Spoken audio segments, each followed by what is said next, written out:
Today we're going to take a look at Hammerhead from the Marvel Legends Spider-Man animated retro card series. This is part of Wave 2.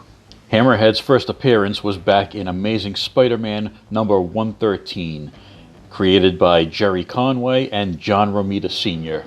He's one of many Spider-Man villains that are underworld figures or gangsters, the most famous being the Kingpin, but there's also been the Big Man, Silvermane, the Rose, Tombstone, and many others. Hammerhead is a member of the criminal organization called the Magia, which is Marvel's equivalent of the Mafia. Hammerhead is modeled very much after a Dick Tracy villain. Dick Tracy, in his old comic strips, fought a variety of gangsters that had some distinct physical deformities that set them apart from other criminals.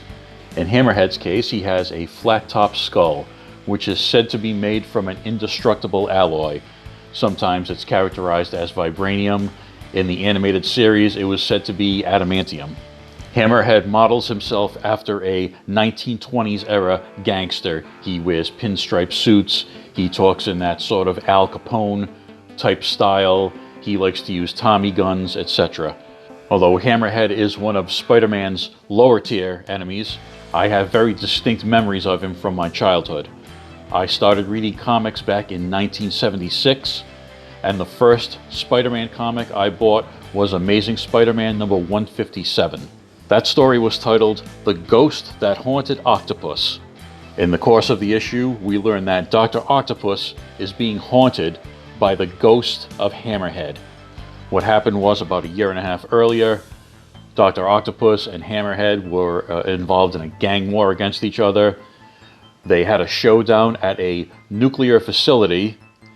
Hammerhead charged Dr. Octopus, got his head stuck in the nuclear reactor, and it exploded.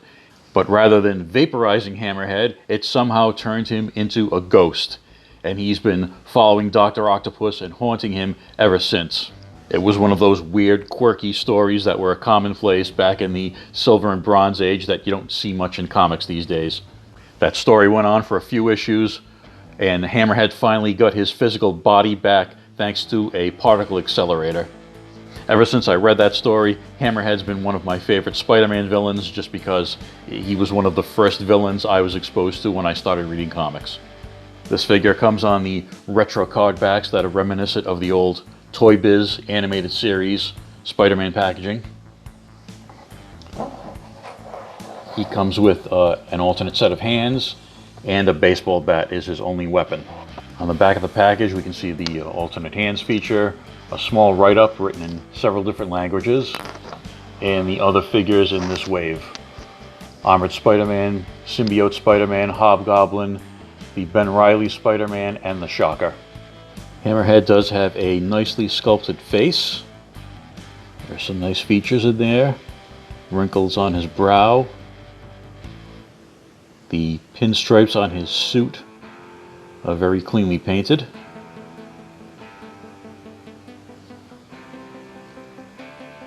He's got rotating shoulders that go in and out. Double jointed elbows. Double jointed knees, which are a little bit stiff.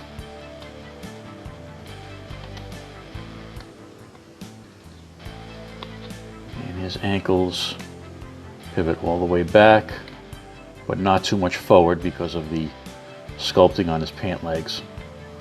He also has a waist swivel, hip articulation that comes out and back and forth. And he's got a cut in his thigh to allow his upper legs to swivel, as well as some bicep rotation. On his left fist, he has a brass knuckle with the letters H-E-A-D carved in. So I wasn't aware that that was his calling card, but apparently when he punches someone, he leaves the word head imprinted on them. Interesting. Here he is with the alternate hands. He does not come with any guns, but the way these hands are sculpted, the trigger finger is separate from the rest of the hand. So you could get a gun from another source and he would be able to hold the gun, I would think a Tommy gun would be appropriate, as he does have that 1920s gangster aesthetic. And the only accessory he comes with is this bat. So I guess shooting people is too violent, but he can always beat them to death.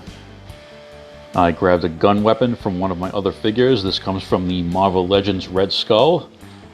And you can see he does hold that rather nicely. So you can probably get any variety of weapons to go with this figure.